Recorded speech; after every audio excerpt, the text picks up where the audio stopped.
হয়েছে কার কার দেখি? হায় হায়। আর লাঞ্চ হয় নাই কার কার দেখি? আল্লাহ এই ভালোবাসাগুলোকে তুমি কবুল করো। আমার ভাইদেরকে তুমি ইসলামের জন্য কবুল করো। এই যে তরুণ শ্রোতারা, জেনজি অফ নবাবগঞ্জ, একটা সময় ছিল 50 ঊর্ধ্ব 60 ঊর্ধ্ব মুরব্বী বাবাজিরা মাহফিলে আসতেন, ওনারা এখনো আসেন, কিন্তু এখন 90% শ্রোতা হচ্ছে Gen Z, the young generation, the future heroes and icon of Bangladesh. তোমাদের হাতেই বাংলাদেশ নিরাপদ। আমরা দেখেছি যত জুলুম, যত ফ্যাসিবাদ, যত অন্যায়, যত অত্যাচার, সব কিছুকে তোমরা দুমড়ে মুচড়ে সত্যের পয়গামকে 56,000 বাংলাদেশের প্রতিটি ইঞ্চি মাটিতে ছড়িয়ে দিয়েছো তোমরা। তোমাদের হাতে নিরাপদ এদেশের লাল সবুজের পতাকা। এজন্য তোমাদের কাঁধে অনেক দায়িত্ব। আবেগ আর বিবেকের সমন্বয়ে আমাদেরকে সামনে আগাতে হবে, বাংলাদেশকে রিবিল্ড করতে হবে। লেটস রিবিল্ড আওয়ার নেশন, ঠিক কিনা বলেন?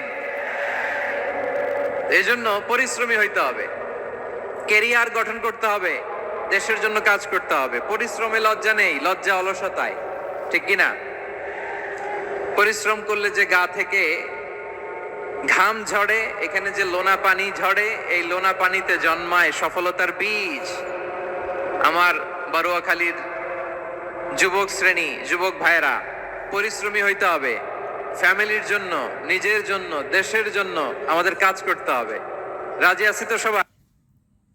হ্যালো ফ্রেন্ডস, আজ শুক্রবার, মা করছে। আল্লাহ সবাইকে কবুল করুক, আমরা পড়ি আমিন। প্রিয় ভাইরা, আমাদের সময় খুব কম, কথা অনেক বেশি। অনেকে আপনারা দুপুরে খাবারও খেতে পারেননি, অনেকে গতকাল চলে আসছেন। গতকাল আসছেন কারা কারা দেখি? ইয়া সালাম। গতকাল যারা আসছে সব সামনের জায়গা প্যাক করে রাখছে একেবারে। মাশাআল্লাহ মাশাআল্লাহ, আল্লাহ কবুল করো তুমি। প্রিয় ভাইরা, আজকের প্রোগ্রামটি খুবই সুশৃঙ্খল, ওয়েল অর্গানাইজড, ওয়েল ডিসিপ্লিন। বসুন বসুন, থামুন, কিছুই বলা লাগতেছে না আমার। আলহামদুলিল্লাহ আলহামদুলিল্লাহ। আপনারা যে যেখানে আছেন, বসতে পেরেছেন বসুন, দাঁড়িয়ে আছেন দাঁড়িয়ে শুনুন। আমার সাউন্ড ঠিকঠাক মতো শুনতে পাচ্ছেন তো? হ্যাঁ, পাচ্ছেন? মাশাআল্লাহ মাশাআল্লাহ। সাউন্ডটা খুব একটা ক্লিন মনে হচ্ছে না, ক্লিন না, কেমন যেন দুইবার আওয়াজ শুনতেছি আমি। সাউন্ডটাকে একটু স্ট্রং এবং ক্লিন করে দেওয়ার চেষ্টা করবেন মাইক অপারেটর ভাই যিনি আছেন। তাহলে আমরা কিছু কথা কোরআন থেকে পেশ করবার চেষ্টা করবো ইনশাআল্লাহ। প্রিয় ভাইয়েরা, এখন আপনারা যেমনি চুপচাপ, শেষ পর্যন্ত চুপচাপ থাকবেন তো? হ্যাঁ, আমি ওঠার আগে কে কে উঠবেন? হাত তোলেন দেখি।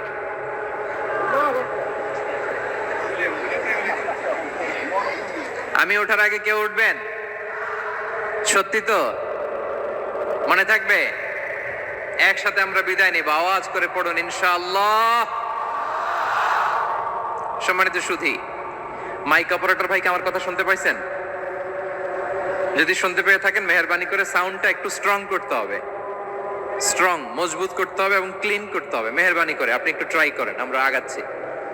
সম্মানিত সুধী, আজকে আমি আমার খুতবার শুরুতে সূরা হাশরের শেষ 3 আয়াত তেলাওয়াত করেছি। মুখস্থ আছে না সবার? বাংলাদেশে ফজরের নামাজে প্রত্যেক মসজিদে যখন তাসবিহ পড়ে, ইমাম সাহেব এটা তালিম দেয় না, তালকিন দেয় না? প্রিয় বারুয়াখালীবাসী, মুখস্থ আছে না সবার? জি ইনশাআল্লাহ। আজকে সূরাতুল হাশরের এই শেষ 3 আয়াতের তাফসীর আপনাদের সামনে উপস্থাপন করার চেষ্টা করব ইনশাআল্লাহ। কোরআনের অনেক জায়গায় আল্লাহ তাআলা নিজের পরিচয় দিয়েছেন। নিজের পরিচয় তিনি বিভিন্ন আয়াতে, বিভিন্ন সূরায় পেশ করেছেন। 3টি জায়গায় খুব এক্সক্লুসিভলি আল্লাহ তাআলা নিজের পরিচয় দিয়েছেন। এক হচ্ছে সূরা বাকারার 255 নম্বর আয়াতে, মানে আয়াতুল কুরসি। এর মধ্যে 9টা বাক্য আছে, 9টা বাক্য মিলে একটা আয়াত। এই আয়াতে আল্লাহ তাআলা খুব চমৎকার ভঙ্গিমায়, চমৎকার ভাষা শৈলী ব্যবহার করে, খুব উচ্চাঙ্গের আরবি সাহিত্য দিয়ে একটি আয়াত নাজিল করেছেন। এই আয়াতটার নাম হচ্ছে আয়াতুল কুরসি। বিষ্ণুনবী বলেন, মান ক্বারা আয়াতুল কুরসি দুবুরা কুল্লি সালাতিন মাকতুবাতিন লাম ইয়ামনাহু মিন দুখুলিল জান্নাতি ইল্লাল মাউত। প্রত্যেক ফরজ নামাজের পরে যে আয়াতুল কুরসি পড়বে তার জান্নাতে যাওয়ার ক্ষেত্রে আর কোনো বাধা থাকে না, একটা জিনিস ছাড়া, সেটা হচ্ছে মৃত্যু, মরণ। লোকটা মরে না তাই জান্নাতে যায় না, মরলেই জান্নাতি। এই আয়াতুল কুরসির এই আয়াতে আল্লাহ তাআলা খুব স্পষ্ট ভাবে নিজের পরিচয় তুলে ধরেছেন। আবার সূরাতুল ইখলাসের ভেতরে আল্লাহ তাআলা খুব চমৎকার ভঙ্গিমায় তিনি নিজের পরিচয় তুলে ধরেছেন। অনুরূপ ভাবে সূরা হাশরের শেষ 3 আয়াত তুলে ধরেছেন। অনুরূপ ভাবে সূরা হাশরের শেষ 3 আয়াতেও আল্লাহ তাআলা খুব চমৎকার ভাবে নিজের পরিচয় তুলে ধরেছেন। আওয়াজ করে পড়ুন সুবহানাল্লাহ। আমরা সূরা হাশরের শেষ 3 আয়াতের তাফসীর আজকে আমরা শুনব। আসুন আমরা আমাদের রবকে চিনে নেই। আজকের আলোচনার টপিক হচ্ছে আসুন আমাদের রবকে চিনি। আসুন আমাদের, সবাই বলুন, আসুন আমাদের রবকে চিনি। আজকের আমার ঢাকা বিভাগের প্রোগ্রাম থেকে, এই নবাবগঞ্জ বারুয়াখালীর প্রোগ্রাম থেকে আমরা আমাদের রবকে চিনে যাব ইনশাআল্লাহ। বলেন সবাই।